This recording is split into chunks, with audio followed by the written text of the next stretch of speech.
আসসালামু আলাইকুম এভরিওয়ান, কেমন আছেন সবাই? আশা করছি সবাই ভালো আছেন এবং সুস্থ আছেন। সবাইকে মাহে রমজানের অনেক অনেক শুভেচ্ছা। দেখতে দেখতে রহমতের 10টি দিন কেটে যাচ্ছে। আজকে রহমতের শেষ দিন এবং এই রহমতের মাসগুলোই খুব তাড়াতাড়ি চলে যায়। আল্লাহ আমাদের সবাইকে রমজানে রোজা রাখার তৌফিক দান করুক এবং আমাদের রোজাগুলো কবুল করুক, সে দোয়াই করি। তো ভিডিওটি শুরু করছি। সকাল হলো, সকালে ঘুম থেকে ওঠার পর আমার মেয়ে ইয়াশা নুডলস দিলাম খাওয়ার জন্য। সে তার নুডলসটি দেখতেই পাচ্ছেন, মাশাল্লাহ নিজে নিজে খাওয়ার চেষ্টা করছে। আর এই মাসের 26 তারিখে আমার মেয়ে 2 বছর পূর্ণ হবে। সবাই মন থেকে আমার মেয়ের জন্য দোয়া করে দিবেন, সে যেন মানুষের মতো মানুষ হতে পারে। তো তার সকালের খাবার যে সে যতটুকু পেরেছে খেয়েছে, আর বাকিটুকু আমি খাওয়াই দিয়েছি। খাওয়ানোর পর তাকে আমি গোসল করিয়ে দিয়েছি। দেখতেই পাচ্ছেন সে একদম ফ্রেশ এবং সে নতুন জামা পরে একদম ফুরফুরা। আর সে একটু মেকআপ করার জন্য বায়না ধরছিল, তাই আমি তাকে একটু লিপস্টিক দিয়ে দিয়েছি। তারপরও তার চুল নিয়ে সমস্যা, সে ক্লিপ দিবে না। আচ্ছা যাই হোক, তাকে শাওয়ার করিয়ে আমি চলে এলাম রান্নাঘরে। দেখলাম আমার শাশুড়ি আজকে কি রান্না করছেন।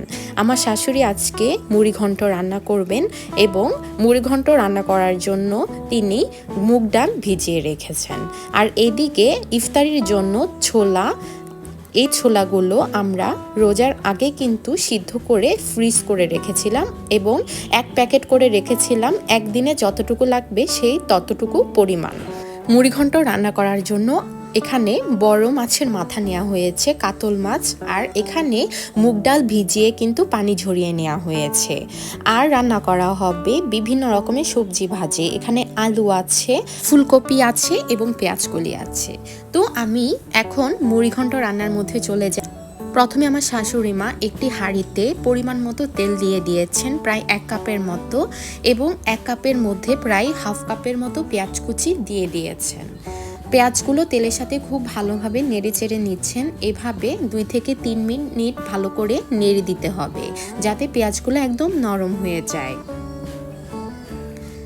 এবং নরম হয়ে আসলে পেঁয়াজগুলা এখানে 1 টেবিল চামচের মতো আদা রসুন বাটা, 1 টেবিল চামচ হলুদ গুঁড়ো, 1 টেবিল চামচের মতো ধনিয়া গুঁড়ো, 1 টেবিল চামচের মতো লাল মরিচ গুঁড়ো, 1 টেবিল চামচের মতো জিরা গুঁড়ো এবং পরিমাণ মতো লবণ দিয়ে দিয়েছেন। পরিমাণ মতো লবণ দিয়ে এখানে একটু পানিও অ্যাড করে দিয়েছেন। অ্যাড করার পর মশলাগুলো খুব ভালোভাবে পানির সাথে মিক্স করে নিতে হবে। দেখতে পাচ্ছেন খুব ভালোভাবে মিক্স করে নিচ্ছে এবং পানিগুলো থেকে হালকা তেল উপরে উঠে আসলে এখানে এক এক করে মাছের মাথার অংশগুলো কিন্তু দিয়ে দিচ্ছে। দেখতেই পাচ্ছেন এক এক করে মাছের মাথার অংশগুলো কিন্তু দিয়ে দিল। আর আপনাদের কার কার মুড়িঘণ্ট খুব বেশি ভালো লাগে কমেন্ট করে কিন্তু জানাবেন।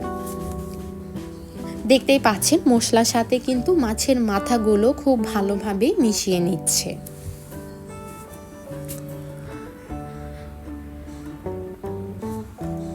খুব ভালোভাবে মিশানো হয়ে গেলে আমরা ঢাকনা দিয়ে কষানোর জন্য রেখে দিব প্রায় 2 থেকে 3 মিনিটের মতো। 2 থেকে 3 মিনিট কষানোর পর আমরা এখানে মুগ ডালগুলো দিয়ে দিচ্ছি। পানি ঝরানো মুগ ডালগুলো এক এক করে কিন্তু আমরা পুরোটো মাছের মাথার মধ্যে দিয়ে দিলাম এবং মাছের মাথার সাথে মুগের ডালটি খুব ভালোভাবে মিশিয়ে নিচ্ছে। মেশানো হয়ে গেলে এখানে ঢাকনা দিয়ে ঢেকে রাখা হলো এবং প্রায় 10 মিনিটের মতো কিন্তু ঢেকে রাখা হয়েছিল এবং 10 মিনিট পর এখানে পানি অ্যাড করা হয়েছিল প্রায় 2 থেকে 3 কাপের মতো। আপনারা ডালের পরিমাণ যতটুকু ঘনত্ব রাখতে চান ঠিক ততটুকু পরিমাণ পানি দিবেন। আজকে আমরা বেশি ঘনও করব না, আবার বেশি পাতলাও করব না, তাই আমরা পানির পরিমাণটা বেশিও দিইনি আবার কমও দিইনি। দেখতেই পাচ্ছেন আমরা ভালোভাবে কিন্তু পানি মিশিয়ে নিচ্ছি মাছের মাথা এবং ডালের সাথে। মিশিয়ে আমরা এখন ঢাকনা দিয়ে ঢেকে রেখে দিব প্রায় 5 মিনিটের মতো। এখানে লবণের পরিমাণ প্রথমে একটু কম দেওয়া হয়েছিল এবং একটু ব্যালেন্স আসার জন্য আমার শাশুড়ি মা এখানে আবার একটু লবণ অ্যাড করেছিল এবং নামানোর প্রায় 2 মিনিট আগে এখানে ভাজা জিরার গুঁড়ো দেওয়া হয়েছিল। ভাজা জিরার গুঁড়ো দেওয়ার পর আরও 2 মিনিট কিন্তু চুলায় ছিল এই ডালটি। আমাদের ডাল অলমোস্ট রান্না কিন্তু একদম শেষ। এখানে ধনেপাতা দেয়া হয়েছে। ধনেপাতা দেওয়ার পর কিন্তু তরকারির কালারটা কিন্তু খুব বেশি সুন্দর লাগছে, তাই না? আমাদের মুড়ি ঘন্ট একদম হয়ে গিয়েছে, এখন নামিয়ে নেওয়ার পালা। দেখতেই পাচ্ছেন আমার শাশুড়ি মা মুড়ি ঘন্টগুলো একটু নাড়িয়ে দেখিয়ে দিচ্ছে কতটা বেশি ইয়াম্মি লাগছে। মুড়ি ঘন্ট নামানো হয়ে গিয়েছে। আমরা সে চুলায় এখন একটি মাছ ভুনা করে নিব। আজকে তেলাপিয়া মাছ ভুনা করবে। তেলাপিয়া মাছগুলো আমার শাশুড়ি মা আগে থেকে ভেজে রেখে দিয়েছিল। এবার একটি কড়াইয়ে হাফ কাপের মতো পেঁয়াজ কুচি, আদা রসুন বাটা, হাফ চামচ হলুদ গুঁড়ো, 1 চামচ মরিচ গুঁড়ো, 1 চামচ ধনিয়া গুঁড়ো, 1 চামচ লাল মরিচের গুঁড়ো এবং পরিমাণ মতো লবণ দিয়ে মশলাগুলো খুব ভালোভাবে কষিয়ে নিচ্ছে। এখানে একটি টমেটো কুচি করে কেটে দিয়েছে। টমেটো দিলে কিন্তু মাছের ভুনো খেতে খুব বেশি ভালো লাগে। মাছ ভুনার রেসিপি কিন্তু কম বেশি সবারই জানা, তাও আমরা সেহরিতে কী আয়োজন করছি তারই একটু অংশ আপনাদের কাছে শেয়ার করছি। দেখতেই পাচ্ছেন মশলাগুলো কষানোর পর ভেজে রাখা তেলাপিয়া মাছগুলো কিন্তু দিয়ে দেওয়া হয়েছে। দিয়ে পরিমাণ মতো পানি দিয়ে ঢেকে রেখে দিতে হবে প্রায় 10 মিনিটের মতো। এখন বাজছে বেলা 2টা, আর আমরা 2টা থেকে কিন্তু সেহরির আয়োজনগুলো শুরু করে দিই এবং সেহরির আয়োজনগুলো শেষ হলেই কিন্তু আমরা ইফতারের আয়োজন করি। দেখতেই পাচ্ছেন আমরা মাছের উপর কিন্তু অল্প পরিমাণে ধনিয়া পাতাও ছড়িয়ে দিয়েছি এবং ধনিয়া পাতা দেওয়ার পর মাছের ভুনাটা দেখতে খুব বেশি ইয়ামি লাগছে। আমাদের মাছের ভুনা কিন্তু হয়ে গিয়েছে। আমরা 10 মিনিট চুলায় রেখেছিলাম। অন্যদিকে আমরা যে সবজিগুলো কেটে রেখেছিলাম আমার শাশুড়ি মা কিন্তু সবজিগুলোও এখন রান্না করে নেবেন। সবজি ভাজির জন্য প্রথমে এখানে হাফ কাপের মতো তেল, হাফ কাপের মতো পেঁয়াজ এবং অল্প পরিমাণে রসুন বাটা এবং হলুদ, মরিচ, ধনিয়া, জিরা গুঁড়া, পরিমাণ মতো লবণ সবগুলো পরিমাণ মতো দিয়ে আমরা এখানে অল্প পরিমাণে পানিও অ্যাড করে দিয়েছি। দেখতেই পাচ্ছেন পানি অ্যাড করার পর কেটে রাখা সবজিগুলোও কিন্তু দিয়ে দেওয়া হয়েছে। দিয়ে দেওয়ার পর আমরা ঢাকনা দিয়ে ঢেকে রেখে দিব প্রায় 2 থেকে 3 মিনিটের মতো। এভাবে একটু পর পর ঢাকনা উঠিয়ে কিন্তু নেড়ে দিতে হবে। দেখতেই পাচ্ছেন হয়ে যাওয়ার একটু আগে একটু জিরার গুঁড়ো দিয়ে দিই। আমাদের সবজি কিন্তু ভাজি একদম হয়ে গিয়েছে। এবার আমরা অন্য চুলায় ইফতারের জন্য ছোলা বুট রেডি করে রাখতে হবে। এই জন্য আমার শাশুড়ি মা এখানে হাফ কাপের মতো তেল দিয়ে দিয়েছেন। তেলের মধ্যে প্রায় 2টি পরিমাণ পেঁয়াজ কুচি করে দিয়েছেন এবং কাঁচামরিচ কুচি করে দিয়েছেন প্রায় 2 থেকে 3টির মতো। এবং এখানে এক এক করে মশলাগুলো আমরা অ্যাড করে দিচ্ছি।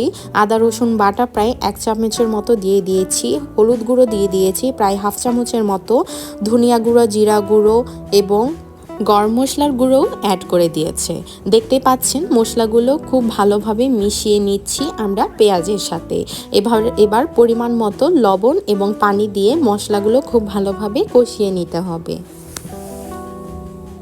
এভাবে কষিয়ে নেওয়ার পর এক এক করে এখানে ছোলা, আলু সিদ্ধ করে রেখেছিলাম এখান থেকে ভেঙে 2টো পরিমাণ আলু কিন্তু অ্যাড করে দেওয়া হয়েছে এবং একটি টমেটো কুচি করে দেয়া হয়ে গিয়েছে। এবার মশলার সাথে কিন্তু ছোলা বুটগুলো খুব ভালোভাবে মিশিয়ে নিতে হবে। দেখতেই পাচ্ছেন আর অল্প পরিমাণ পানি দিয়ে আমরা ঢেকে রেখে দিব প্রায় 10 মিনিটের মতো। আর 10 মিনিটেই কিন্তু এই ছোলা বুটগুলো খাওয়ার জন্য একদম রেডি। ছোলা বুট হয়ে গিয়েছে।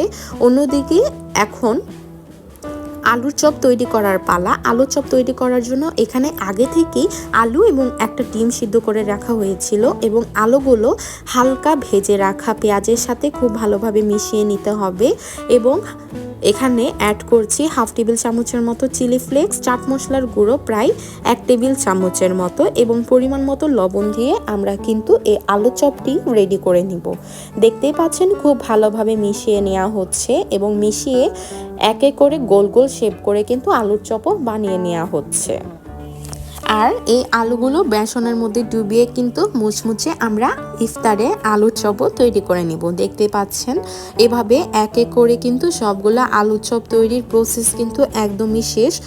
অন্যদিকে বেসনের মিশ্রণ তৈরি করতে হবে এবং আজকের বেসনে বেগুনি এবং আলু চপ মুচমুচে থাকার জন্য আমরা একটি প্রসেস অবলম্বন করেছি আর এটি আপনাদের কাছে শেয়ার করছি। এখানে হাফ কাপের মতো চালের গুঁড়ি এবং হাফ কাপের মতো ময়দা কিন্তু বেসনের সাথে মিক্স করে নিয়েছি।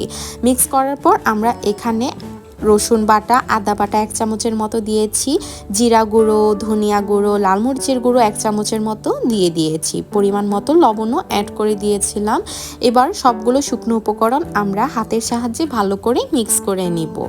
এখানে আগের দিনে ইফতারে কিছু বেসন থেকে যাওয়া আমরা ফ্রিজে রেখে দিয়েছিলাম এবং সেই বেসনই কিন্তু আমরা এই বেসনের সাথে মিক্স করে নিব।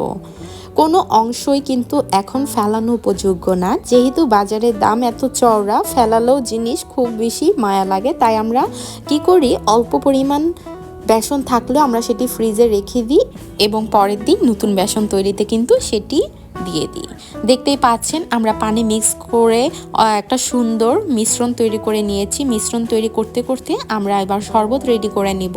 শরবত রেডি করার জন্য আমরা এখানে 2 গ্লাসের মধ্যে 2 থেকে 3 টেবিল চামচের মতো ট্যাং মিক্স করে রেখেছি এবং ট্যাংটি আরও সুস্বাদু এবং আরও স্বাস্থ্যকর হওয়ার জন্য আমরা এখানে 1 টেবিল চামচের মতো ইসবগুল, 1 টেবিল চামচের মতো তোকমা এবং 1 টেবিল চামচের মতো চিয়া সিড পানির মধ্যে ভিজিয়ে রাখছি। একটু ফুলে উঠলে আমরা ট্যাংয়ের সাথে কিন্তু এই পানিটি মিক্স করে নিব। দেখতেই পাচ্ছেন এখন বাজে বিকাল 5টা। আমাদের ইফতারের বাকি আর মাত্র 1 ঘন্টা। আর এই 1 ঘন্টায় আমরা যে ভাজা পোড়া আজকে রেডি করব সেই ভাজা পোড়া আইটেমগুলো এখন সুন্দর করে ভেজে নিব। দেখতেই পাচ্ছেন এখানে কিছু নাস্তা রেডি করে রাখা হয়েছে, spring roll, chicken strips, wonton এবং মিনি সমোচা। আর অন্যদিকে এখানে দেখতেই পেয়েছি একটি ফ্রাই প্যানে তেল গরম করে রেখেছি। তেল গরম হয়ে এলে আমরা এখানে সবগুলো আইটেম এক এক করে ভেজে নিব। দেখতেই পাচ্ছেন বেসনের মিশ্রণটি আমরা আর একটু হ্যান্ড উইক্সের সাহায্যে ভালো করে মিশিয়ে নিচ্ছি এবং মিশিয়ে আলু চপ রেডি করে নিচ্ছি। বেসনের মধ্যে ডুবিয়ে এভাবে আলুর চপগুলো কিন্তু বেসনের সাথে ভালো করে মিশিয়ে এক এক করে আলু চপ তৈরি করে নেব। এভাবে সবগুলো আলুর চপ কিন্তু তেলের মধ্যে দিয়ে দিয়েছি এবং উল্টিয়ে পাল্টিয়ে ভালো করে ভেজে নিচ্ছি। আর এইদিকে আমাদের ইয়াশা বুড়ি নতুন ড্রেস পরে একটু ঢং করছে। সে ঘুরে ঘুরে আয়নার সামনে দেখছে তাকে কেমন লাগছে। সবাই মাশাআল্লাহ বলে দিবেন আমার মেয়ের জন্য। আর এদিকে তার ঢং দেখতে দেখতে কিন্তু ইফতারি টাইম অলমোস্ট হয়ে যাচ্ছে।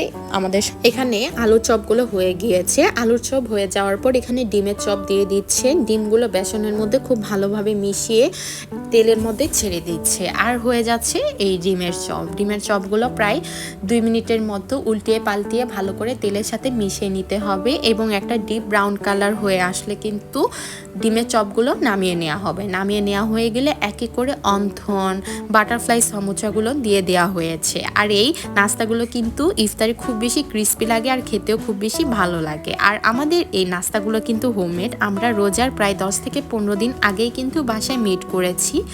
আপনারা কি কি মেড করেছেন বাসায় অবশ্যই আমাকে কমেন্ট করে জানাবেন। দেখতেই পাচ্ছেন খুব অল্প সময়ে কিন্তু আমাদের সবগুলো ভাজা পোড়া কিন্তু হয়েই গিয়েছে। এখানে অন্থন, রোল সবগুলো কিন্তু ভাজা শেষ এবং ভাজা হয়ে গেলে আমরা একটি বড় বোলে কিন্তু তুলে নিচ্ছি। সবগুলো আইটেম তুলে নেওয়া হয়ে গিয়েছে। দেখতেই পাচ্ছেন এখানে মুচমুচে বেগুনিও কিন্তু তৈরি করা হয়েছে। বেগুনগুলোকে বেসনের মধ্যে ডুবিয়ে খুব মুচমুচে একটি বেগুনি তৈরি করা হয়েছে। আর আজকে যেমন বেসনের মিশ্রণটি তৈরি করা হয়েছে, এভাবে যদি আপনারা বেগুনি আলুর চপ ভাজেন তাহলে ক্রিস্পি থাকবে প্রায় 3 থেকে 4 ঘন্টা। আপনারাও কিন্তু এভাবে প্রস্তুত করে দেখতে পারেন। দেখতেই পাচ্ছেন ইফতারের প্রায় 10 মিনিট আগে আমরা প্লেটিং শুরু করে দিয়েছি। প্লেটিংয়ের মধ্যে আমরা সবগুলো আইটেম এক এক করে দিয়ে দিয়েছি। মাঝখানে একটু ছোলা বুট রেখেছি এবং প্লেটটি দেখতে কত বেশি সুন্দর লাগছে, তাই না? এখানে আমরা ফল ফ্রুটসের মধ্যে তরমুজ, মালটা, বাঙ্গি, খেজুর, শসা এবং আনারস কিন্তু কেটে নেওয়া হয়েছে, দেখতেই পাচ্ছেন। আর আমাদের বাসায় ইফতারে ফল না হলে কিন্তু একদমই চলে না। আর এখানে দেখতেই পাচ্ছেন ট্যাংয়ের সাথে মেশানো ইসবগুল, চিয়া সিড এবং তোকমা দিয়ে কিন্তু আমরা পরিবেশনও করে ফেলেছি এবং সবগুলো ইফতারের আইটেম কিন্তু আমরা নিয়ে অলরেডি বসেও পড়েছি। কেমন লাগলো আমার আজকের এই ব্লগটি অবশ্যই কমেন্ট করে জানাবেন। সবাই ভালো থাকবেন, সুস্থ থাকবেন। আল্লাহ যেন আমাদের এই রোজা কবুল করে সেই দোয়াই করি, আমিন। আল্লাহ হাফিজ।